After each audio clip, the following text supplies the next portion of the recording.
Welcome back to SM News, where we will be talking about news, fantasy, and news. All right, we got a lot to talk about today, folks, where we look back at week 6 of the Fantasy League. Wins were made and losses were made. We got joined with us, Terry Trickett. He's our analyst on the field right now. Hi, Terry. What's up, Cody?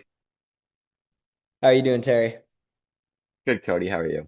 I'm great. Anyways, back on to week 6. Week 6 was very crucial. There was lots of moves in the standings. We got first off, Berisha Smits moving to first place in the standings, taking over Never Back Down, Never What as he goes down. Bosa Bosa continues to his 4-game win streak as he moves up to third place. Brown Hurts moves down despite his loss against Berisha Smits. And then 5th and 6th remain the same with the Hail Mary Machine and Diddy Party. And moving up to 7th, looking for a playoff spot, is I Want Hockey Back.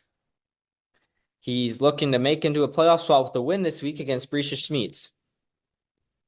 Half Chubb Central moves down a spot after a loss. CT ESPN moves up to 9th and moves down to 10th. Last in the league is Wandale Warriors as they go on a 5-game losing streak. Terry, what do you think about that? Can the Wandale Warriors battle themselves back into a playoff spot, or are they just fighting to not lose the league now? I believe that Wandale Warriors will battle themselves back to a playoff spot with the return of Cooper Cup this week. It's going to be a big boost.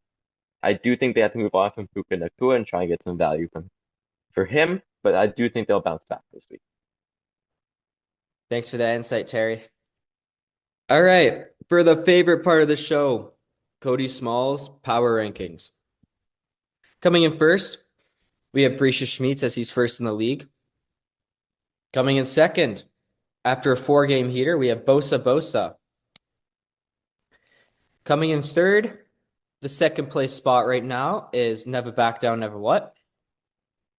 Coming in fourth, despite being 2 and 4, I'm putting Diddy Party.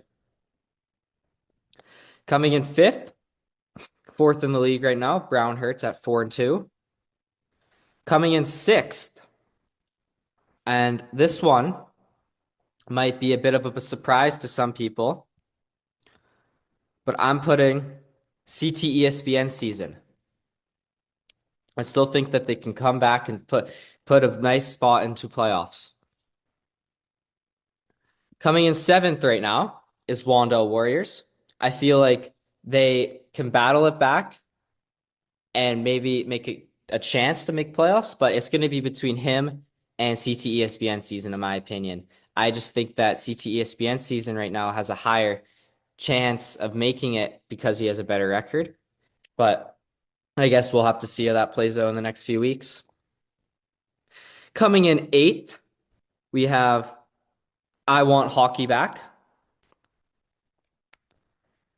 Coming in ninth, we have the Hail Murray Machine. Even though they're in a playoff spot right now, I think that they are going to go drop down, and that is not going to continue. I think that they've had some luck so far to start this season. And then coming in the bottom pack of the league, we have Half Chub Central. Terry, what do you think about those rankings? I don't believe that Never Back Down, Never What should be in the top three. I think he should be fourth. Even I think despite he's him had being I, second right now? I think he's had two really lucky wins that have made him 5-1 due to players getting injured midway through the game. Interesting take, Terry. So, who would you put back at 3 then? I would have Bosa Bosa, Berisha Smeet, and Diddy Party as the top three. You think Diddy Party's in the top 3? I don't hate that take at all. I like Diddy Party. I like Diddy Party a lot. Only because he's gotten so unlucky with points against. Currently leads the league, and I think that's cost him wins. And I think he should have a better record. I agree with that take. I also think that Bosa Bosa is the second best team because he's just been insane lately, man. He's been on a hot tear. He beat Berisha Smith. That's Berisha Smith's only loss. Thanks, Terry. That's a wrap up for the power rankings. Thank you guys for tuning in this part. Guys, now we move on to the week 7 predictions. First off, we're going to start off with the first game on the plate. Brisha Schmitz versus I Want Hockey Back. I think this is a no-brainer. Brisha Schmitz should take this dub without even a sweat. It says 57% chance right now. Realistically, I'd give it a 65% chance. Then we move on to Bosa Bosa versus Half Chub Central. Again, no brainer. Bosa Bosa should take this easily. They've been on a heater, and that shouldn't even be a question. Bosa Bosa will move on to 5-2. Next game, we move on to the Wandale Warriors and Diddy Party.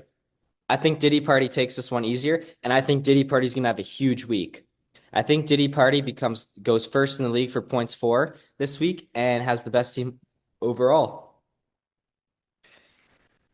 Then the 150-50 matchup right now in the league. Hail Mary Machine and CT ESPN season. I'm gonna send it to Terry. Terry, what do you think about this game? I think that all depends on the health of Marvin Harrison Jr. If he plays, Hail Mary Machine will win. If he doesn't, CTSPN season will win. That's an interesting take. In my opinion, I think CT ESPN season will take this game without a sweat either. Going on to the final game of the plate, we got Brown Hurts and Never Back Down, Never What. This is a very interesting game, but to be honest, even though Never Back Down, Never What is 5-1, we look at their team this week. His entire team's out. They're all on buys. This is an easy game for Brown Hurts, and this is one that he's really needed. Never Back Down, Never What is going to be last in the league this week for points for, in my opinion, and is going to be the worst team this week. He has 1, 2, 3, 4, 5 starters on his team on a bye. That is just some brutal planning by him, and that might cost him this win. And Cody, some would say it's some Cowboys bias. yeah, I heard he's a Cowboys fan from wherever he's from, but the Cowboys, yeah, we're not going to talk about them, but they suck. End of story. Anyways, do you disagree with any of my takes there, Terry? Um,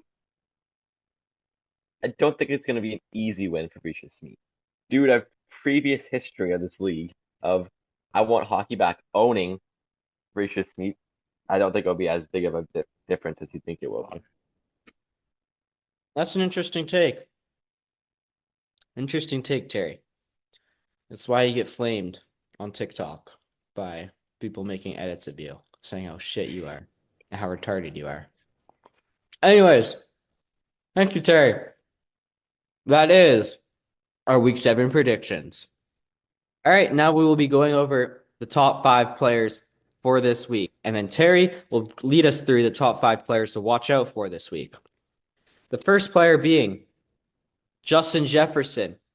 Justin Jefferson is my number 1 player on this list because I think he's just going to have an outstanding game playing the Detroit Lions, coming off of that injury that he last took in that last game. He's looking to bounce back, and he's going to come out hotter than ever against this Detroit Lions defense, which has not been great against the pass, Terry. Moving on to my number 2 spot, I got Saquon Barkley, who's taking on the New York Giants. That's pretty self-explanatory. The New York Giants aren't a great football team, especially against the run. Saquon should get in for a couple times, maybe once or twice, and have a good game on the ground. The number 3 spot, I am putting Derrick Henry, playing a Tampa Bay's defense who has also looked awful on the ground. And Derrick Henry is continuing a hot streak right now, putting great yardage on the ground and getting in the end zone a couple times. At number 4, I am putting A.J. Brown. A.J. Brown also playing the Giants, and that Eagles offense is going to cook. A.J. Brown is going to absolutely just demolish this Giants secondary, and I don't think it'll even be close that he doesn't have a bad game. He should have a good game no matter what. Moving on to the final 5 spot, I have a Kyren Williams playing Las Vegas Raiders. I think that the Raiders are just, again, terrible team, terrible on the ground, and Kyron Williams should get into the end zone and get himself some nice yards on the ground and in the air even. Terry, who are your top 5 players to look out for this week? My top 5 players to look out for this week is Jaden Daniels versus Carolina. I think he'll be a top 2 QB with how bad Carolina is against the pass and the run. I believe he'll score at least 1 rushing touchdown and 2 passing touchdowns. Kittle will be the tight end 1 versus a 32nd ranked Chiefs defense versus tight ends. Chris Godwin will be the wide receiver 1, in my opinion, against the 32nd ranked against wide receivers Ravens defense. And if Jonathan Taylor plays, he'll be the RB1 versus Miami, who is second worst against the run for fantasy points. And I don't have the 5th one right now. Okay, thanks, Terry, for being prepared. I really appreciate it. I'll just spur of the moment, but okay. Anyways, I like those takes, Terry. I don't mind it. I disagree with you putting all those guys at the number 1 spot for the week, but I said Jaden Daniels top 2, actually, sir. you know, whatever you say, pal. I personally don't even have Jonathan Taylor in my top 10 RBs for the week because I just don't think he'll do good. But anyways, that wraps us up for this week's starting episode of SM News. We will have the next episode right before Thursday Night Football, where we'll be going over some injuries, key injuries for the week, trades, whatever happens from now till then, and a Thursday night preview of what to look for at Thursday Night Football. Thank you guys for joining us today. Hope you guys have a good rest of your night. Peace.